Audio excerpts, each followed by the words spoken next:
रुक करते हैं मध्य प्रदेश की खबरों का। मध्य प्रदेश के मुखिया सीएम डॉक्टर मोहन यादव ने किसानों को बड़ी सौगात दी। भाजपा नेताओं के द्वारा विवादित बयान देने का सिलसिला रुकने का नाम नहीं ले रहा है। क्या है पूरा मामला, विस्तार से आपको आगे आपका रिपोर्टर बताएगा। भोपाल वासियों को जल्द खुशियों की सवारी मिलने जा रही है, ये भी आपको आपका रिपोर्टर बताएगा। जबलपुर से सबसे बड़े सरकारी अस्पताल में प्रबंधन की बड़ी लापरवाही देखने को मिली। तो देश के अलग अलग राज्यों में चल रहे आई लव मोहम्मद कैंपेन के बाद अब मध्य प्रदेश की राजधानी भोपाल में आई लव महाकाल कैंपेन की शुरुआत हुई है। ग्वालियर में एक निजी बैंक ने गोल्ड घोटाला किया है। देखिए आपके प्रदेश में क्या हुआ, आपके शहर में क्या हुआ, आपका रिपोर्टर बता रहा है। देश भर में आई लव महाकाल कैंपेन चल रहा है और इस वक्त आप देखिए कि राजधानी भोपाल के शीतलदास की बगिया में जागृत हिंदू मंच पूजा पाठ करते हुए नजर आ रहे हैं। भगवान शिव का अभिषेक कर रहे हैं और उनको जल अर्पित करते हुए नजर आ रहे हैं। और ये देश के अलग अलग राज्यों में चल रहे लव मोहम्मद कैंपेन के बाद अब मध्य प्रदेश की राजधानी भोपाल में आई लव महाकाल कैंपेन की शुरुआत हुई है। शहर में चमेली बाबा की मजार के सामने स्थित मंदिर पर आई लव महाकाल के पोस्टर लगाए गए हैं। इस अभियान की शुरुआत जागृत हिंदू मंच ने की है। जागृत हिंदू मंच के दुर्गेश केसवानी ने कहा कि जागृत हिंदू मंच के माध्यम से हम यह कैंपेन चला रहे हैं। यह आई लव मोहम्मद के खिलाफ नहीं, उन्होंने कहा हमारे लिए तो 365 दिन त्योहार हैं। हमने गणेश चतुर्थी के अवसर पर भी ऐसे पोस्टर्स लगाए थे। हर हर महादेव के जयकारे हैं और एक तरह से अभिषेक कर ये संदेश देने की कोशिश की जा रही है कि भगवान शिव हमारी कण-कण में है। सनातन जो धर्म है वो बहुत बड़ा है और ऐसे में अब ये जो संदेश है, ये जो जयकारे हैं वो हर घर में इसी तरह से गुंजायमान होते हुए नजर आएंगे। कैमरा पर्सन वीरेंद्र के साथ रंजना दुबे, विस्तार न्यूज़ भोपाल। भाजपा नेताओं द्वारा दिए जा रहे विवादित बयानों का सिलसिला रुकने का नाम नहीं ले रहा है। एक बार फिर से भाजपा नेता के बड़बोलेपन ने सियासी गलियारों में हलचल मचा दी है। विदिशा जिले के कुरवाई से बीजेपी विधायक हरि सिंह सप्रे का एक वीडियो सामने आया है जिसमें वो लाडली बहनाओं को मिलने वाली राशि को व्यर्थ बता रहे हैं। उनका कहना है कि सरकार फ्री का पैसा बांट रही है। प्रदेश के मुख्यमंत्री जी आ रहे हैं, कोई भी फसल काटने मत चले जाना, नहीं तो समझ लेना। आपको बता दें कि 27 सितंबर को मध्य प्रदेश के मुख्यमंत्री डॉक्टर मोहन यादव कुरवाई पहुंचने वाले हैं और इसी को लेकर विधायक हरि सिंह सप्रे जगह जगह जाकर लोगों से अपील कर रहे हैं कि अधिक से अधिक मात्रा में मुख्यमंत्री को सुनने लोग पहुंचे। लेकिन इसी बीच उनका ये वीडियो देखने को मिला जिसमें वो लाडली बहना योजना को फ्री। मध्य प्रदेश के मुख्यमंत्री डॉक्टर मोहन यादव ने किसानों के लिए बड़ा फैसला लिया है। मध्य प्रदेश में किसानों को सोयाबीन की फसलों को ध्यान में रखते हुए भावांतर योजना का लाभ दिया जाएगा। सरकार के इस फैसले से किसान सबसे ज्यादा खुश हैं। मध्य प्रदेश में किसानों को फिर भावांतर योजना का सहारा मिलेगा। मुख्यमंत्री डॉक्टर मोहन यादव ने सागर जिले के जयसिंह नगर में सोयाबीन फसल के लिए योजना लागू करने की घोषणा की है, जिसके बाद किसानों में खुशी की लहर छा गई है। सीएम मोहन यादव ने जयसिंह नगर में कहा है कि प्रधानमंत्री नरेंद्र मोदी ने 5300 से ऊपर सोयाबीन का भाव कर दिया। जो हमारा एमएसपी का रेट है पूरे प्रदेश के अंदर, हमारी सरकार के माध्यम से किसानों को ये रेट दिलाया जाएगा। किसी किसान को घाटा नहीं होने देंगे। इस बार किसानों को भावांतर योजना के जरिए उनके खाते में अगर उनकी 5000 की सोयाबीन बिकती है तो 300 से ऊपर घर घर बोनस देंगे। 1 रुपए का घाटा किसान को नहीं होने देंगे। सरकार ने बीच का रास्ता निकालते हुए भावांतर को 8 साल बाद फिर से लागू करने का फैसला किया है। इससे निश्चित ही किसानों को बहुत ही बड़े स्तर पर फायदा मिलेगा। कैमरामैन मुदित के साथ विवेक पांडे, विस्तार न्यूज़ भोपाल। मध्य प्रदेश के सरकारी अस्पतालों की सिस्टम सुधरने का नाम नहीं ले रहा है। मैं इस समय मौजूद हूँ नेताजी सुभाष चंद्र बोस मेडिकल कॉलेज के बच्चा वार्ड में, जहाँ पर एसी बंद पड़े हुए हैं।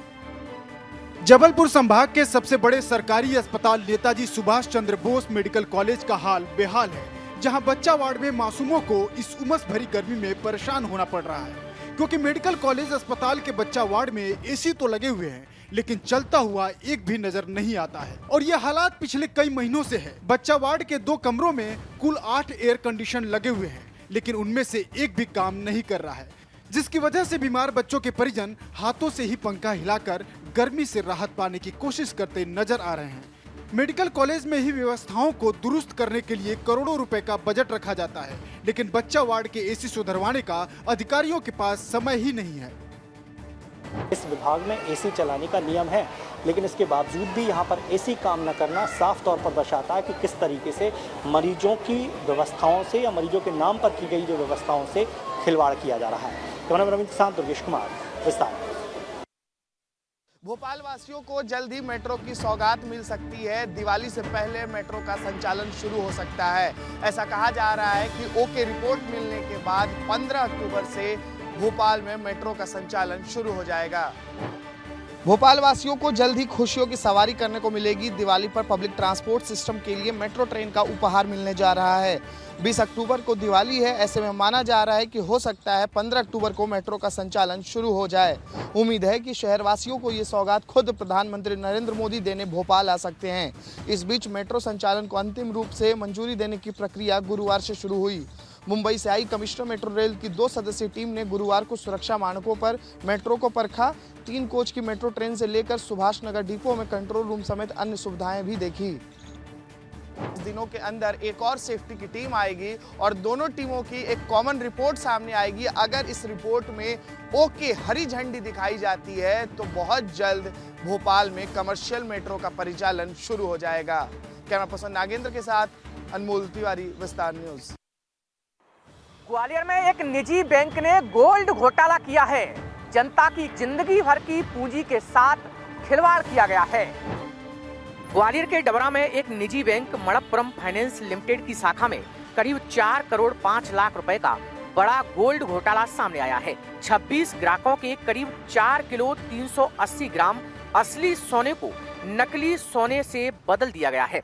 मामला तब सामने आया जब एक ग्राहक अपना जेवर लेने पहुंचा और उसका पैकेट नकली निकला। इसके बाद 8 लॉकरों की जांच की गई, जिसमें 26 पैकेट फर्जी पाई गई। सूचना पुलिस को दी गई, जिसके बाद प्रारंभिक जांच में शाखा प्रबंधक चंद्रभान कुशवाहा और असिस्टेंट मैनेजर विकास शर्मा पर संदेह जताया जा रहा है, क्योंकि लॉकर की चाबियां इन्हीं दोनों के पास रहती थी। प्रबंधन ने दोनों लोगों को पुलिस के हवाले कर दिया है। बड़ी मेहनत के साथ लोग अपनी जमा पूंजी इकट्ठा करते हैं, लेकिन कुछ लोगों ने मेहनत की कमाई पर डाका डाल दिया है। अब इस पूरे मामले में पुलिस और क्या कुछ खुलासे कर सकती है, ये देखने वाली बात होगी। सनातन धर्म में शास्त्रों में उल्लेख किया गया है कि अगर आप जीवन में जीते हुए अपराध करते हैं, गलत काम करते हैं, तो आपको इसकी यातना नर्क लोक में भी झेलनी पड़ेगी।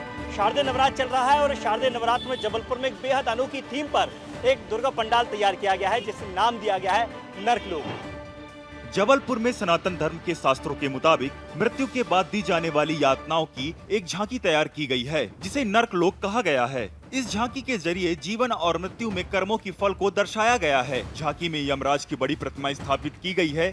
उसके बाद नर्कलोक में दी जाने वाली यातनाओं को दर्शाया गया है।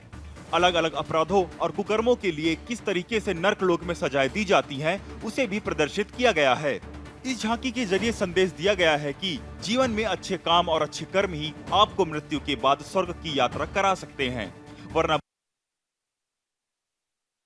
मध्य प्रदेश के दतिया जिले से एक शर्मनाक तस्वीर ऐसी सामने आई है, जहां स्कूल में खाना खाने से बच्चों से झूठे बर्तन धुलवाए जा रहे हैं। मध्य प्रदेश के दतिया जिले से एक शर्मनाक तस्वीर सामने आई है, जहां एक स्कूल में बच्चों से खाना खाने के बाद मासूम बच्चों से झूठे बर्तन धुलवाए जा रहे हैं। ये तस्वीरें उस सरकारी स्कूल की है, जहां कलम कॉपी पकड़ने की उम्र में बच्चों के हाथों में गंदे बर्तन थमाए गए हैं। दतिया जिले के ग्राम निमरी के इस एकीकृत माध्यमिक विद्यालय में मिड डे मील के बाद बच्चों से बर्तन साफ करवाया जा रहा है। वायरल वीडियो में साफ देखा जा सकता है कि छोटे छोटे बच्चे जूठे बर्तनों को धो रहे हैं। भारत के संविधान ने बच्चों को मुफ्त और अनिवार्य शिक्षा का अधिकार दिया है, लेकिन दतिया के इस स्कूल में बच्चों को शिक्षा के नाम पर मजबूरी में मजदूरी कराई जा रही है। यह मामला एक स्कूल की लापरवाही का नहीं है, बल्कि उस सिस्टम की ओर इशारा करता है जहां से शिक्षा का अधिकार एक कागजों में सिमट कर रह गया है। निशांत तिवारी, दतिया, विस्तार न्यूज। नवरात्रि की दिव्यता और माँ दुर्गा की भव्यता और रीवा में एक नई पहल शुरू हुई है। दरअसल समाज में एक नई पहल और कहा जाए कि रीवा पुलिस ने एक ऐसा नवाचार किया है जिसकी चर्चा इन दिनों पूरे प्रदेश भर में हो रही है। विंध्य क्षेत्र में बढ़ते नशीली कफ सिरप के दुष्प्रभाव और युवाओं में फैल रही नशे की लत को रोकने के लिए रीवा पुलिस ने नवरात्रि के अवसर को एक सकारात्मक बदलाव का माध्यम बना लिया है, जहां हर दुर्गा पंडाल में पुलिस आरती में शामिल हो रही है और भक्तों को नशा न करने की शपथ भी दिलवा रही है। महिलाएं, पुरुष, बुजुर्ग और बच्चे सब एक साथ मां दुर्गा के सामने स्वस्थ जीवन का संकल्प ले रहे हैं।